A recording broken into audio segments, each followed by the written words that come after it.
What started out as a simple game of cops and robbers turned fatal when 4-year-old Michael DeSantis was accidentally shot in the head. Flash flooding continues to overwhelm our area today, causing problems for drivers.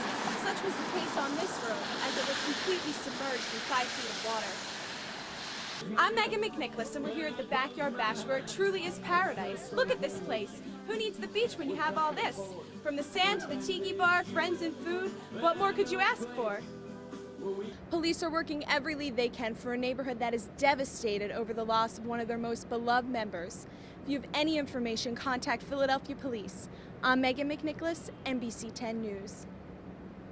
For 3 days now, NTSB investigators have been trying to get a feel for what happened before that deadly duck boat crash.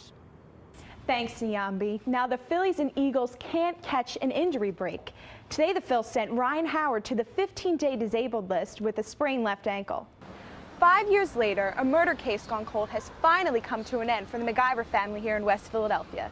It was all hugs of gratitude as lead detective Aaron Booker arrived at the victim's home. Thank you so much. Thank you. It's the first time Detective Aaron Booker has seen the family of Hadia MacGyver since 27-year-old Antoine Moyer was charged with her murder. In March of 2005, the 21-year-old was crossing the street with her friend, 1 block from Temple University, when she was fatally shot in the head. He took Hadia's chart with him when he left homicide 5 years and 4 months ago.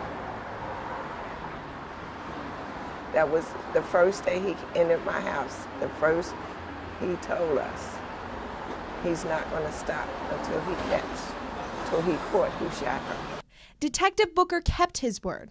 He vowed to find MacGyver's killer before he retired. Booker also wanted to bring closure to her family, especially for MacGyver's now 5-year-old son, Zymir. I told Zymir that the bad man that killed his mommy was in jail now, and that he would never be able to kill anybody else's mommy.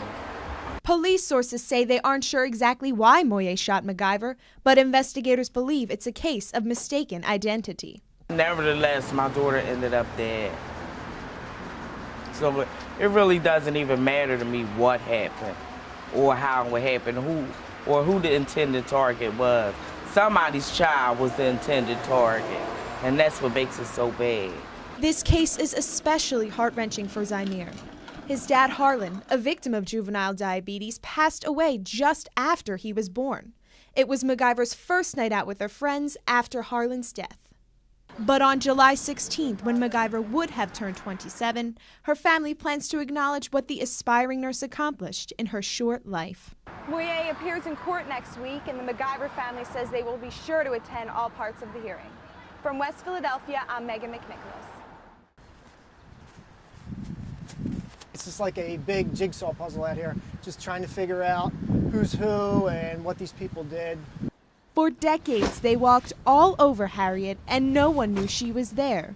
On Wynwood Road in Ardmore, caretaker Mike Doherty was cataloging war veterans at St. Paul's Lutheran Cemetery. By accident, I discovered Miss Urian, who was Lower Marion's first female school teacher. Mike tracked down Louise Pierce, a Lower Marion High School art teacher and St. Paul's volunteer, and they found in the church files a 1904 burial card identifying the Wynwood school teaching pioneer. Oh, we have to do something about this. For the first female school teacher, it wouldn't matter, of course, if it was male or female, but the first female school teacher to be laying in an unmarked grave, we felt was really just not acceptable. So with the help of Mike Doherty and support from Lower Marion's Teachers Union, Harriet Urian would now get her memorial. A restored grave marker, a few short words, and the trailblazing teacher became a person again. In Ardmore, I'm McNicholas, NBC 10 News. She was an innocent kid. Why would somebody want to murder her? She didn't do nothing to nobody. You know, it's a shame. It had to be my daughter. Over 100 people gathered here today for the 10th anniversary vigil for Iriana Davis. The 5-year-old was murdered just a block away in a building that is now been converted into a daycare center. Police and the FBI have been searching for the little girl's accused rapist and killer, Alexis Flores, for a decade. He's believed to be in hiding in his native Honduras. Now we have a DNA match, now we have a name, now we have a face, and you can only but run, but I know that you can never hide. Daycare owner Dominique Prince says she had no idea of her building's tragic past. And when I heard the story, it actually made me, it broke my heart.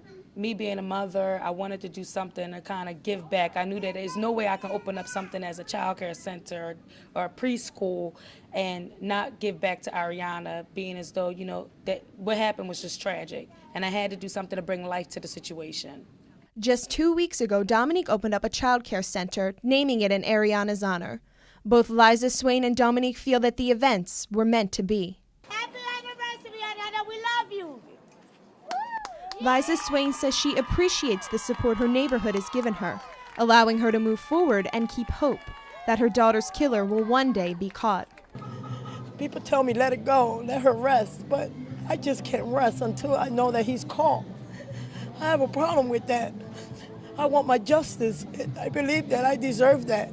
What do we want? Justice! What do we want? Justice! In Hunting Park, I'm Megan McNicholas, NBC 10 News.